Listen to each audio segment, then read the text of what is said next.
ગીતા જયંતીનો પવિત્ર દિવસ છે, તો ઈચ્છા થઈ ગઈ કે થોડીક ગીતાજીની જ વાત કરીએ.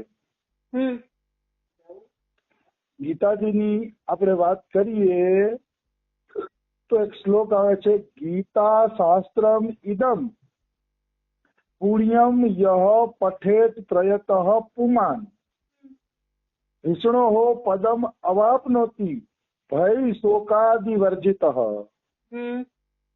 મતલબ જે લોકો ગીતા શાસ્ત્રનું પઠન કરે છે, જે વ્યક્તિ ગીતા શાસ્ત્રને વાંચે છે કે તો વિષ્ણુ પદમ અવાપ્નોતિ, એ અવશ્ય વિષ્ણુ ભગવાનના પદને પ્રાપ્ત કરી લેશે. અવશ્ય, એમાં કોઈ શંકા નથી. એને વિષ્ણુ ભગવાનનું ધામ કે કૃષ્ણનું ધામ મળી જશે, નિશ્ચિત ધામ મળશે. તો કે ધામ કેવું છે? તો કે ભય શોકાદિ વર્જિત, એ ભય અને શોકથી વર્જિત છે. ત્યાં ભય નથી, શોક નથી, દુઃખ નથી, કઈ નથી. આવી વસ્તુ છે. પછી આવે છે ગીતા અધ્યયનશીલસ્ય પ્રાણાયામ પરસ્ય ચ નેવ સંતિ હિ પાપાની પૂર્વ જન્મ કૃતાની ચ. જે ગીતાના અધ્યયનમાં ડૂબેલો છે, ગીતાના અધ્યયનમાં જેની રુચિ છે, તો એના પૂર્વ જન્મના બધા પાપો નષ્ટ થઈ જાય છે. પછી આવે છે મલ નિર્મોચનમ પુંસામ જલ સ્નાનમ દિને દિને સકૃત ગીતા અમૃષિ સ્નાનમ સંસાર મલ નાશનમ. મતલબ જેવી રીતે શરીરનો મેલ દૂર કરવા માટે આપણે દિવસે દિવસે રોજે રોજ સ્નાન કરવું પડે છે, એમ એ ગીતા રૂપી ગંગામાં સ્નાન કરે છે, એના સંસાર મળનો નાશ થઈ જાય છે. સંસાર મળ માને આસક્તિ સંસારનો મળ છે. આપણા મનની અંદર સંસાર પ્રત્યે જે આસક્તિ રહેલી છે, એ આસક્તિને સંસારનો મેલ કહેવામાં આવ્યો છે. એ મેલ અવશ્ય નષ્ટ થઈ જાય છે, એમાં કોઈ શંકા નથી. નિશ્ચિત કોઈ શંકા નથી, એમાં કોઈ સંશય નથી. આવી વસ્તુ છે. પછી આગળ ઘણું બધું આવે છે ગીતા મહિમાનું, પણ ગીતા મહિમા થોડોક સવારના સત્સંગમાં લઈ લીધો હતો. એટલે મારી ઈચ્છા છે કે હવે ગીતાના તત્વ ઉપર પણ થોડીક વાત થઈ જાય, કે જેથી આપણે ખબર પડે કે વાસ્તવમાં ગીતાની અંદર શું આવે છે. ગીતાની અંદર કર્મયોગ, જ્ઞાનયોગ, ભક્તિ યોગ તો આવે જ છે, પણ ગીતા એક એવો ગ્રંથ છે કે જેમાં કૃષ્ણએ ખુલ્લેઆમ ઘોષણા કરી છે કે હું જ સાક્ષાત ભગવાન છું. આવી ઘોષણા ઈસુ ખ્રિસ્ત પણ નથી કરી શક્યા, અને આવી ઘોષણા મુસલમાન ધર્મના સંસ્થાપક મોહમ્મદ પૈગંબર સાહેબ પણ નથી કરી શક્યા. કારણ કે કૃષ્ણએ શાસ્ત્રમાં, ગીતા શાસ્ત્રમાં સ્પષ્ટ ઘોષણા કરી છે કે હું જ સાક્ષાત ભગવાન છું. કોઈ ભગવાન પોતાના મુખેથી નથી બોલ્યા કે હું ભગવાન છું, પણ સ્વયં શ્રી કૃષ્ણએ કીધું છે કે હું સાક્ષાત ભગવાન છું.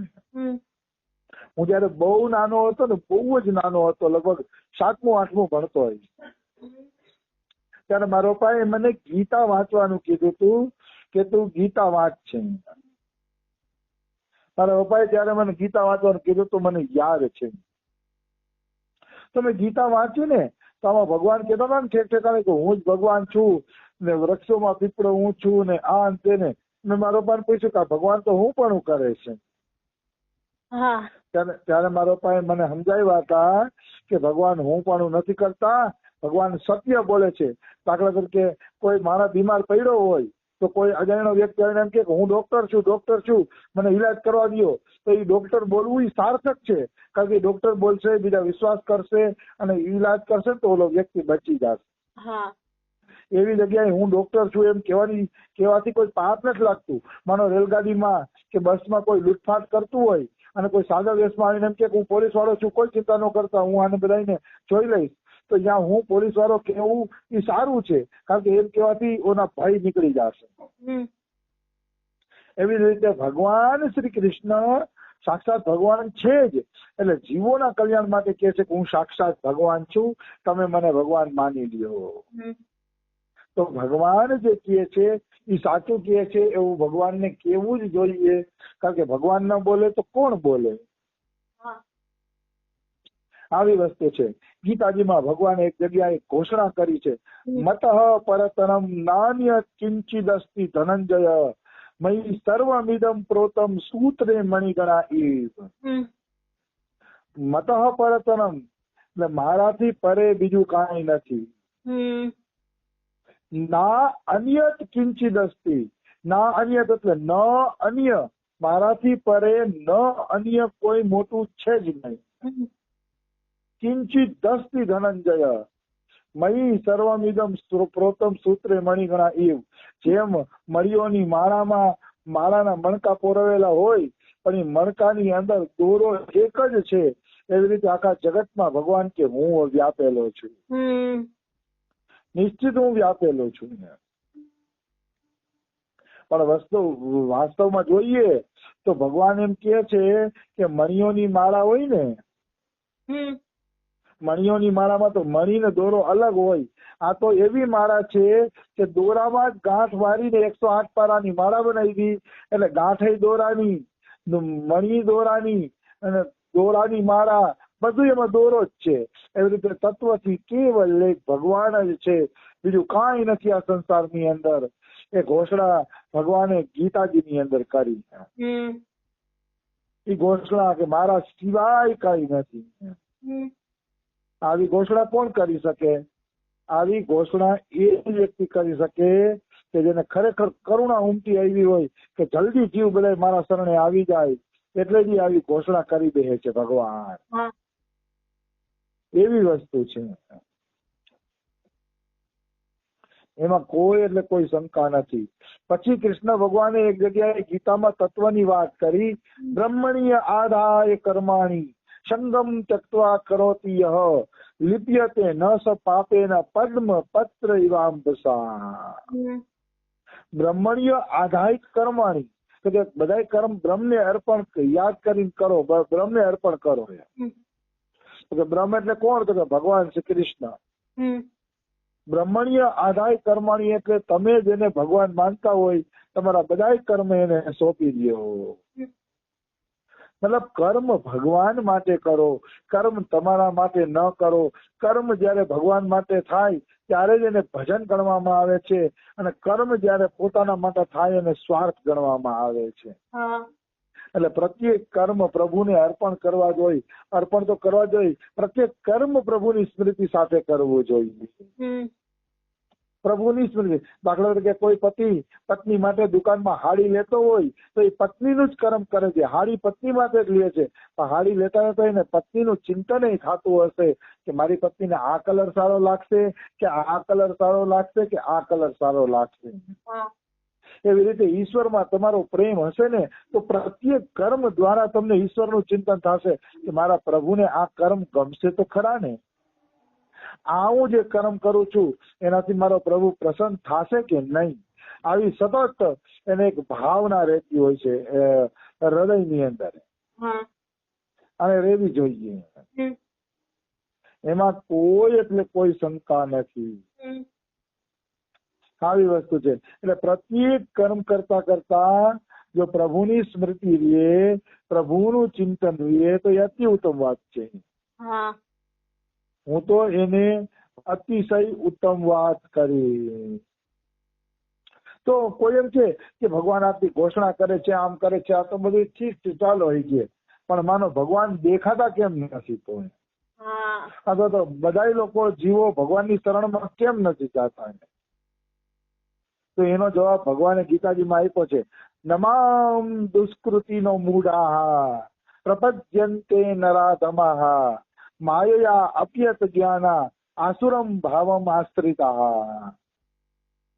મતલબ ભગવાન એમ કે છે નમામ દુષ્કૃતિનો મૂઢાહ, જે દુષ્કૃતિ જીવ છે, જે મૂઢ જીવ છે એ મારી શરણમાં નથી આવતા. ન મામ એટલે એ મારી શરણમાં આવતા નથી. નમામ દુષ્કૃતિનો મૂઢાહ પ્રપદ્યન્તે નરાધમા, પ્રપદ્યંતે એટલે શરણાગતિ. અને નરાધમા એટલે મનુષ્યોમાં અધમ છે. કોણ?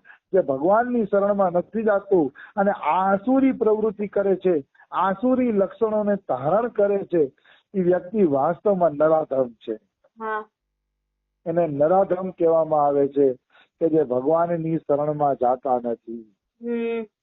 આવા જે આસુરી પ્રકૃતિના નરાધમ લોકો છે ને, એ શા માટે ભગવાનની શરણમાં જતા? તો કે માયા અપિહત જ્ઞાના આસુરમ ભાવમ આશ્રિતા.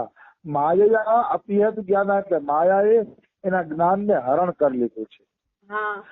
માનો કોઈ ફૂલ દારૂ પી લીધો હોય, બહુ બધો દારૂ પી લીધો હોય, અને બહુ બધું દારૂ પીધા પછી તમે એને સાચી વાત સમજાશો તો સમજશે નહીં, કારણ કે દારૂનો નશો એના રગે રગમાં ઘર કરી ગયો છે.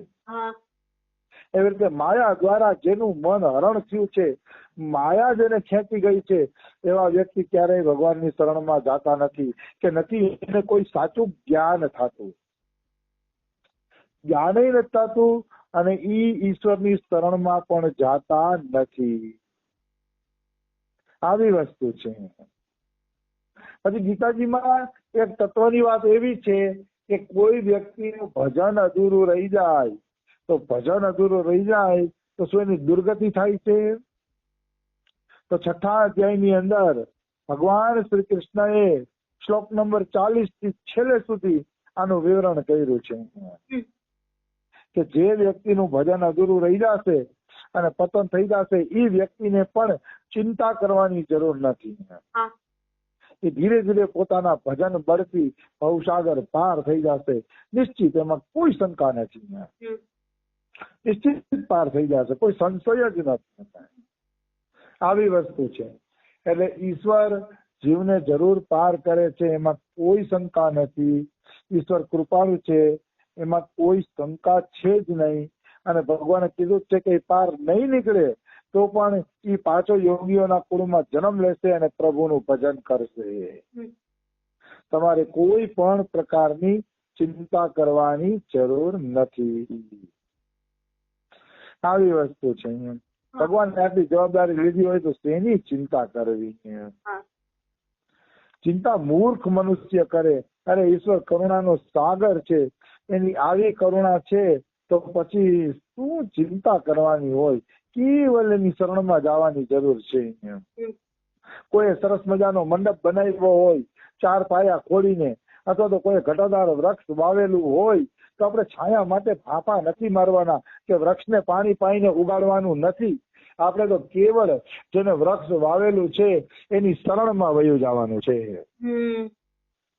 કેવળ એની શરણમાં, કે જેને વૃક્ષ વાવેલું છે, બસ એ વૃક્ષની શરણમાં વયા જાવ એટલે તરત તમને ઠંડક મળી જાય. એમ કોઈ મહાપુરુષે જીવનભર કોઈ સાધના કરી હોય અને એટલી સાધના જો તમારા દ્વારા ન થઈ શકતી હોય તો તમારે કેવળ અને કેવળ એ મહાપુરુષના શરણમાં વહી જવું હોય, અથવા તો ભગવાનની શરણમાં વહી જવાનું, તો એ તમારી સાધનાને પરિપૂર્ણ કરી દેશે, એમાં કોઈ શંકા નથી.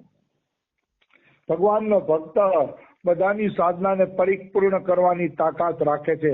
જેમ વરસાદ આવે છે તો મોટી મોટી નદીઓને પણ પરિપૂર્ણ કરી દે છે, ધરતીને પણ પરિપૂર્ણ કરી દે છે, અને ખેતીના પાકને લહેલાવી દે છે.